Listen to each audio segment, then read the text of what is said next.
Bismillahirrahmanirrahim. Assalamualaikum warahmatullahi wabarakatuh. Alhamdulillahi rabbil alamin. Alladzi arsala rasulahu bil huda wa dinil haq liyuzhirahu ala ad-dini kullihi walau karihal musyrikun. Asyhadu an la ilaha illallah wahdahu la syarikalah. Wa ashhadu anna Muhammadan abduhu wa rasuluh. Allahumma salli wa sallim ala sayyidina wa maulana Muhammadin wa ala alihi wa sahbihi ajma'in. Amma ba'd. Para pendengar, para penonton, para pencinta ilmu yang dirahmati Allah Subhanahu wa taala. Pertama-tama marilah kita panjatkan puja dan puji syukur kehadirat Allah Subhanahu wa taala atas segala rahmat dan karunia yang dianugerahkannya kepada kita sekalian sehingga kita senantiasa dalam keadaan sehat walafiat. Selanjutnya untuk mengisi tausiah keagamaan pada hari Senin pagi tanggal 2 bulan November 2020 saya ingin menyampaikan tema sifat buruk yang merusak hubungan persaudaraan. Para pendengar, para pencinta ilmu yang dirahmati Allah Subhanahu wa taala. Al-Qur'an telah menerangkan bahwa ada beberapa sifat buruk dari manusia yang dapat merusak hubungan persaudaraan di antara mereka, yang dapat memecah semangat persatuan dan memutuskan semangat persaudaraan. Ketiga, sifat buruk itu ialah sifat merendahkan, mencela, dan mengejek pihak lain. Al-Quran menyatakan di dalam surah Al-Hujurat, surah yang ke-49 ayat 11, yang berbunyi sebagai berikut. A'udzubillahi minasyaitonirrajim. Bismillahirrahmanirrahim. Ya ayyuhalladzina amanu la yashar qaumun min qaumin asa an yakunu khairan minhum. Wala nisa'un min nisa'in asa an yakunna khairan minhunna. Wala talmizu anfusakum wala tanabazu bil alqab. Bi'sal ismu al-fusuqu ba'dal iman wa man lam yatub faulaika humuz zalimun. Hai orang-orang yang beriman, janganlah suatu kaum mengolok-olokkan kaum yang lain, karena boleh jadi mereka yang diolok-olokkan itu lebih baik dari mereka yang mengolok-olokkan. Dan jangan pula wanita-wanita mengolok-olokkan wanita-wanita yang lain, karena boleh jadi wanita-wanita yang diperolok-olokkan itu lebih baik. Dan janganlah suka mencela dirimu sendiri di antara sesama mukmin, dan janganlah kamu panggil-memanggil dengan gelar-gelar yang buruk. Seburuk-buruk panggilan adalah panggilan yang buruk sesudah iman, seperti hai fasik, hai kafir, dan sebagainya. Dan barang siapa yang tidak bertaubat, maka mereka itulah orang-orang yang zalim. Para pendengar, para penonton, para pencinta ilmu yang dirahmati Allah Subhanahu wa taala. Sifat buruk yang lain lagi yang diungkapkan oleh Al-Qur'an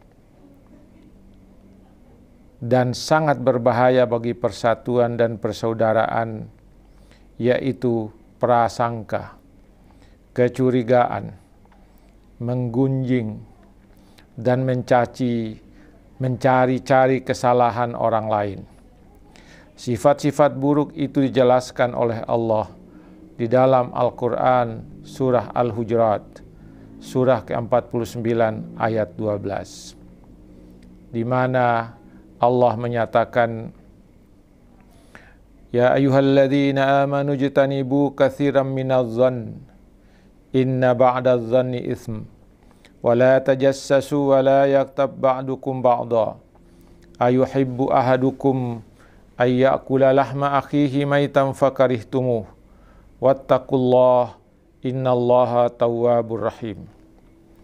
Hai orang-orang yang beriman, jauhilah kebanyakan prasangka, kecurigaan, karena sebagian dari prasangka itu dosa. Dan janganlah mencari-cari keburukan orang, dan janganlah menggunjingkan suatu sama lain. Adakah seorang di antara kamu yang suka memakan daging saudaramu sendiri yang sudah mati? Maka tentulah kamu merasa jijik kepadanya, dan bertakwalah kepada Allah. Sesungguhnya Allah Maha Penerima Taubat, lagi Maha Penyayang. Para pendengar, para penonton, para pencinta ilmu yang dirahmati Allah Subhanahu wa Ta'ala. Setiap orang atau sekelompok orang boleh memiliki cita-cita dan tujuan yang luhur dan berlomba-lomba untuk mencapainya. Tetapi cara yang ditempuh untuk mencapainya haruslah dengan cara-cara yang baik dan benar. Al-Quran sendiri memberi semangat untuk bersaing dalam hal apa saja, tetapi bersaing dalam rangka mencapai yang baik harus dengan cara-cara yang baik pula. Ingatlah tuntunan Al-Quran yang menyatakan fastabiqul khairat. Berlomba-lombalah kamu dalam berbuat kebajikan. Hal ini dinyatakan oleh Allah dalam surah Al-Baqarah, surah 2 ayat 148. Walikulli wijhatun huwa muwalliha fastabiqul khairat aynama takunu ya'ti bikumullahu jami'a innallaha ala kulli syai'in qadir. Ayat ini mengandung perintah untuk berlomba-lomba dalam kebajikan. Al-Quran yang menjadi pedoman bagi Nabi Muhammad dan umatnya telah memberikan isyarat yang jelas bahwa setiap orang diberi kebebasan untuk menganut agama yang diyakininya. Agama dan keyakinan yang berbeda itu merupakan sesuatu yang bersifat mendasar.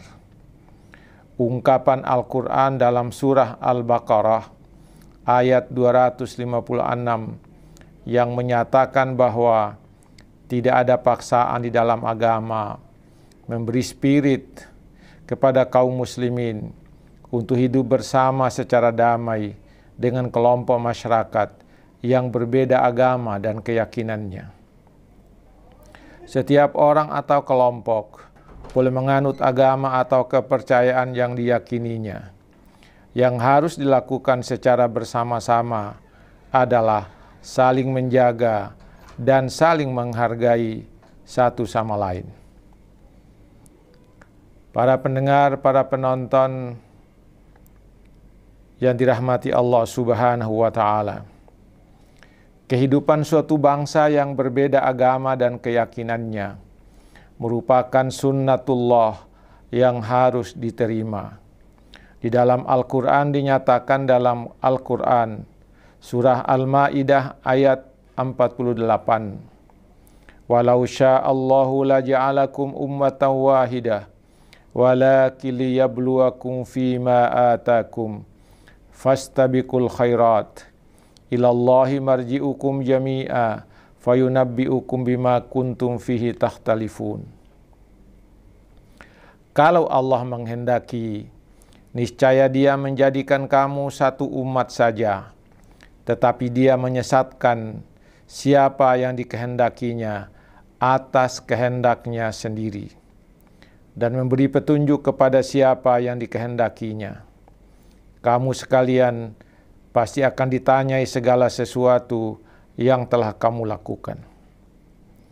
Di dalam ayat yang lain, di surat An-Nahl ayat 93, Allah menyatakan, walau sya'allahu laja'alakum ummatan wahidah walaki yudillu may yasha wa yahdi may yasha wala tus'alunna amma kuntum ta'malun.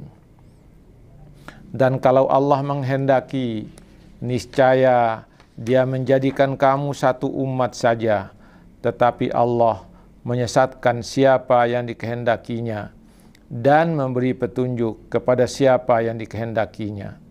Dan sesungguhnya kamu akan ditanya tentang apa yang telah kamu kerjakan. Suasana kehidupan yang penuh dengan kebersamaan dan kedamaian akan memberi kesempatan kepada semuanya untuk dapat melaksanakan pembangunan bangsa dan negara, untuk mewujudkan masyarakat yang berperadaban, yang berkeadilan, dan yang sejahtera. Hadirin, para pendengar, para penonton, para pencinta ilmu yang dirahmati Allah Subhanahu wa Ta'ala. Al-Quran menegaskan bahwa satu kelompok agama tertentu tidak diperbolehkan memaki kelompok agama lain karena mereka menyembah sembahan-sembahan selain Allah. Ini menunjukkan bahwa Al-Quran memberi spirit saling menjaga hubungan antar umat beragama. Surah Al-An'am, surah yang ke-6, ayat 108 menyatakan bahwa وَلَا تَسُبُّوا الَّذِينَ يَدَعُونَ مِن دُونِ اللَّهِ فَيَسُبُّوا اللَّهَ عَدْوًا بِغَيْرِ عِلْمٍ كَذَلِكَ زَيَّنَّا لِكُلِّ أُمَّةٍ عَمَلَهُمْ ثُمَّ إِلَى رَبِّهِمْ مَرْجِعُهُمْ فَيُنَبِّئُهُمْ بِمَا كَانُوا يَعْمَلُونَ. Dan janganlah kamu memaki sembahan-sembahan yang mereka sembah selain Allah, karena mereka nanti akan memaki Allah dengan melampaui batas tanpa pengetahuan. Demikianlah kami jadikan setiap umat menganggap baik pekerjaan mereka. Kemudian kepada Tuhan merekalah kembali mereka. Lalu Dia memberitahukan kepada mereka di akhirat kelak apa yang dahulu mereka kerjakan. Para pendengar, para penonton, para pencinta ilmu yang dirahmati Allah Subhanahu wa Ta'ala. Demikianlah yang saya bisa sampaikan pada kesempatan tausiah keagamaan pada pagi hari ini, hari Senin tanggal 2 November 2020. Saya dari Timika, Papua Barat menyampaikan terima kasih atas perhatian para pendengar, para penonton, dan pencinta ilmu sekalian. Sekian, lebih dan kurangnya mohon dimaafkan. Assalamualaikum warahmatullahi wabarakatuh.